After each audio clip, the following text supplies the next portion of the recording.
The other day I was working with one of my private students, and we ended up spending most of our lesson actually talking about pedaling. And between that and getting a few comments on the channel about how easy pedaling is, which I find fascinating, I decided to make this video. So today we're going to be exploring the same piece I was exploring with my student, Debussy's first Arabesque, and talking through just how intricate and complex great pedaling in this particular piece of music is. So just looking at the very first bar, what is happening, right? We have two different harmonies. And so we always want to change pedal when there's a harmonic change because we don't want to blur harmony together, even in Debussy, because we get something that doesn't sound very nice. So we want to keep those clear, of course. Yes.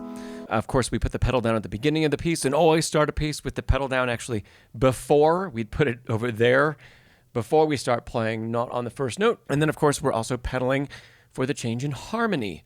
And I'm just using a P sign for pedal with no asterisk and no other thing to show lift. Sometimes it gets too crowded on the page. So we'd say maybe those first two bars look pretty simple. But let's take a listen. If all we do is change the pedal in the second part of the bar, we get this. Listen to the difference between that and this.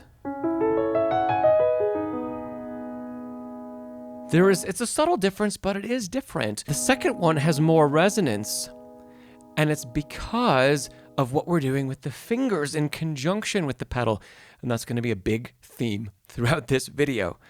Okay, so even though we're trying to change the pedal where we marked on the score, truly what happens there is the lift of the pedal. And then the depression of the pedal requires time.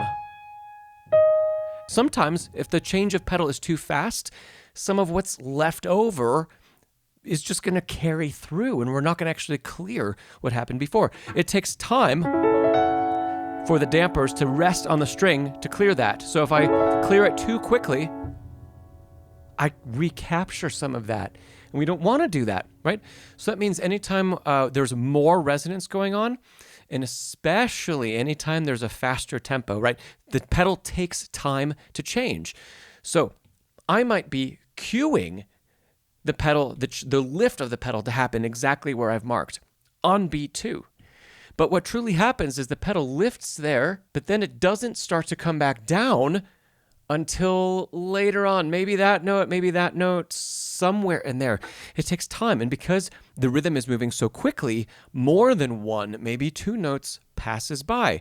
And so if the pedal redepression happens, let's say later,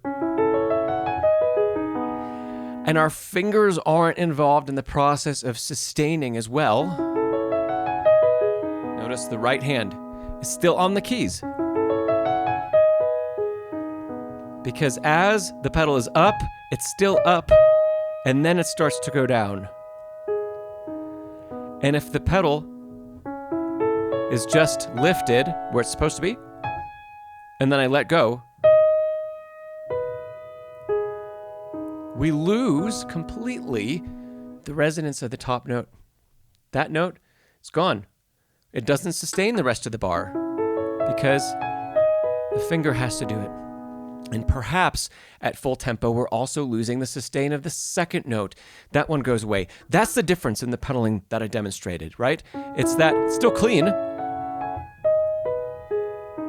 Some of the notes get missed because of the pedal change, especially if the pedal change is nice and slow.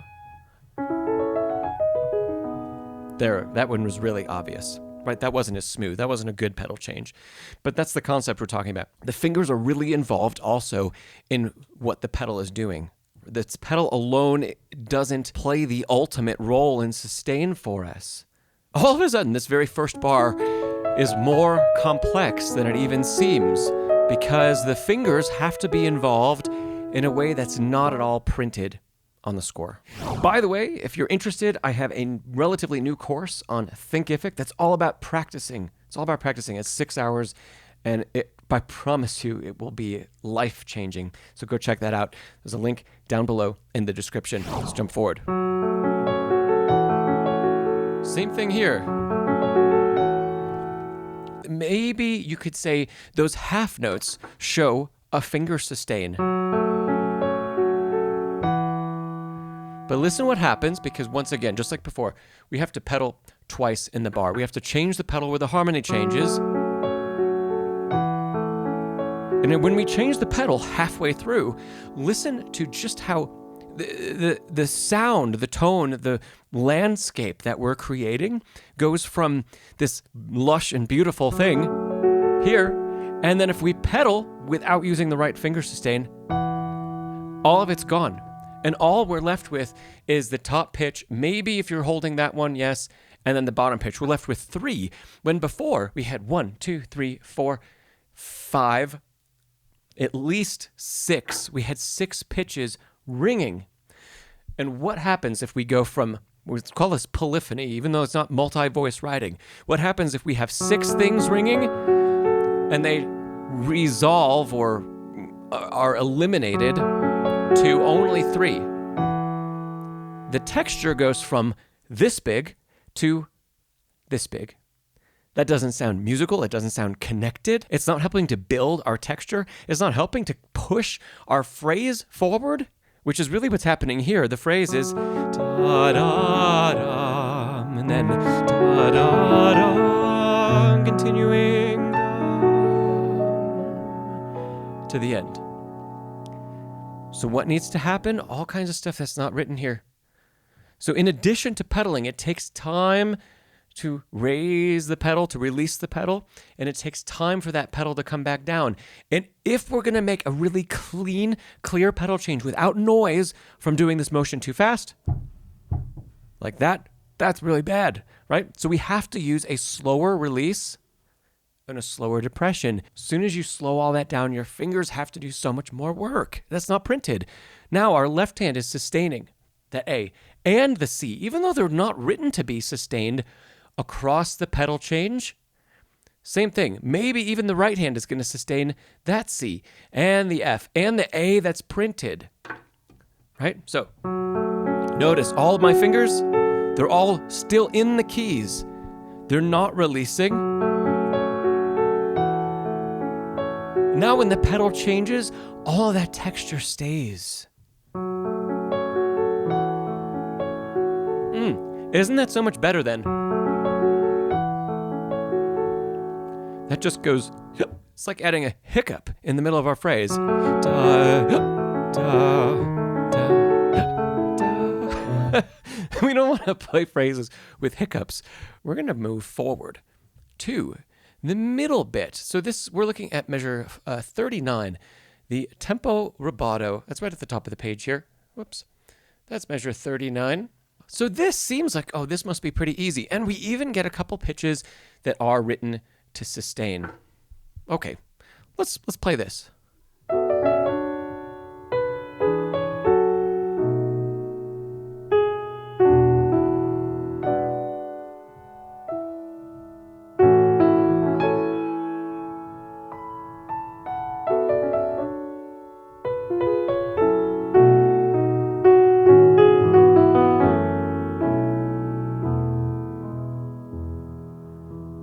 I hope you noticed all of the different pedals that were changed, but how smooth they were. The changes were all very smooth. The movement of the foot is very soft, meaning they're all very slow movements. And sometimes the speed of the pedal changes was remarkably different from one change to another change.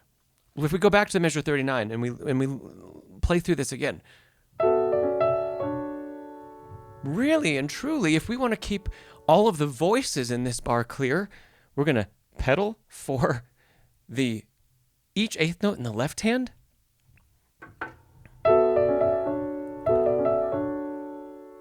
And while we're holding those notes with the fingers that need to be, in this case they're shown to us, great. Pedal, pedal, pedal. Okay, now those are pretty simple pedal changes, other than the beginning, right? And at the beginning, in order to make these pedal changes so fast, if you look at where my foot is on the pedal, it's not all the way down. It's not there. It's just engaged enough to to lift the dampers off the strings. So when I'm pedaling, look at how small that movement is. And then I can use deeper pedals. They don't change the sound at all, but I can be more, let's say, secure in knowing I'm going to sustain by just letting the pedal depress all the way to the bottom when I don't need to do fast pedaling. Because whenever we need to pedal quickly, right? Let's think about the entire distance that the pedal travels from the bottom all the way up to the top. Now, we might not think that that's a very long travel or a very big distance, right? But if you have to go pedal, pedal, pedal, and you have to do it from the bottom of the pedal travel, listen to how noisy that is in the instrument. And it's also going to be, because it's so fast, we're probably actually not going to clear everything. So if I do that pedaling and try to play these bars, it's actually not even clean. Even though I'm fully releasing the pedal, right? That is because the pedal has to be closer to the point where that engagement, the dampers actually engage with the strings. And then I can pedal, pedal, pedal. And this is not, it's not half pedal, it's not quarter pedal, it's a full sustain. I'm just not getting a full sustain with the pedal all the way down because it only needs to be part of the way to get that sustain, right? Now we keep going. These next pedal changes later in the line, we have more time, right? Of course, across all of them, we're not releasing the pedal, just like good legato pedal doesn't release until the next pitch. There's the release, and then release. So we get that really nice connection. Next bar, going into 41. One beautiful way to express measures 41 and 42 in this piece, and really show the change in the register and just how gorgeous the writing is with a very slow release of the pedal across beat 1. So instead of saying now we have a pedal and then we're going to release it on beat 2, and we have these two instances of pedal. It's not going to be down and then release only when I play. We miss out on a huge opportunity to do something magical with that phrase. So that's bland. It's good, it's clean, but it's bland. But if you allow over the entire course of the beat that pedal to release through 3/4 pedal, through half pedal, through 1/4 pedal, all the way to the top of the pedal, if I do that without playing beat 2,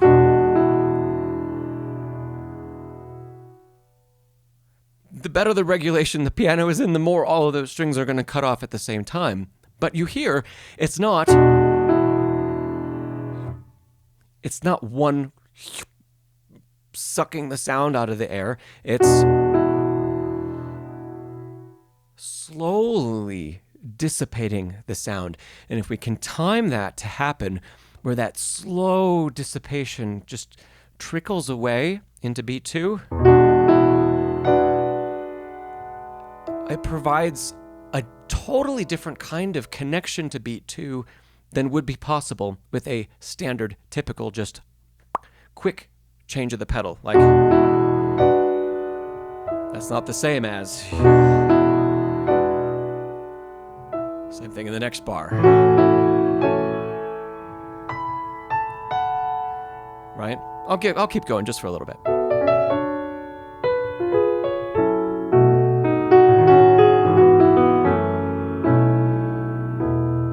In the next couple bars, there's going to be all kinds of finger sustain that's not written at all, along with pedal changes that are slow and deliberate, that do a similar thing that we just talked about. So.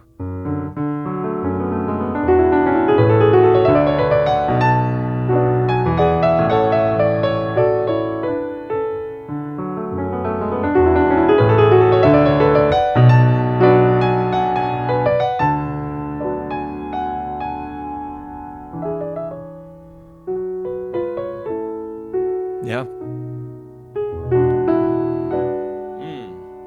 There's so many opportunities to do so many cool things with pedaling. When I played measure 50, I'm purposely only doing lifts to about half pedal. So there's a partial clearing, but not a full clearing of everything, because I don't want the texture to go from this big to one note or two notes. I don't want to lose that. And so my pedaling needs to adjust. I hope that over the course of this video you gathered what this is really all about. Great pedaling is not just putting the pedal down, blurring things together, and then lifting at the right times. It's not at all about that. It's about the pedal and the fingers working together in ways that are not printed anywhere on the score sometimes. We have to understand the components of texture and harmony and why we want certain things to continue and why we don't want them to be abruptly cut off. And when we do want faster pedal changes, right, that we're not pedaling fully at the bottom of the pedal, but that we're using a full pedal, but somewhere in the middle of the range of motion of the pedal, because we can still get that full sustain without putting the pedal all the way down, right? That pedaling further up the range of the pedal allows us to do a lot more movement and get full clears and full re-sustains if we want, but in a fraction of the movement of the foot, which eliminates all that noise. And the last thing we talked about was sometimes how slowly the pedal can release over time, and how many beautiful moments. We looked at one from here, and just how much of a different color we can give that. And that's all because the pedal is so much more complex than just put it down and let the fingers do some of their work, and then lift it and put it down and let the fingers do some of their work. If you enjoyed the video, please give it a thumbs up. Leave a comment down below. Let's talk about pedal in the comments. I'd love to hear from you and some of your explorations with pedal in the past, and maybe some of the stuff that you're working on right now. I'm Charles Szczepanek. You've been watching Pianist Academy, where we make elite piano simple and attainable. I'll see you in the next video.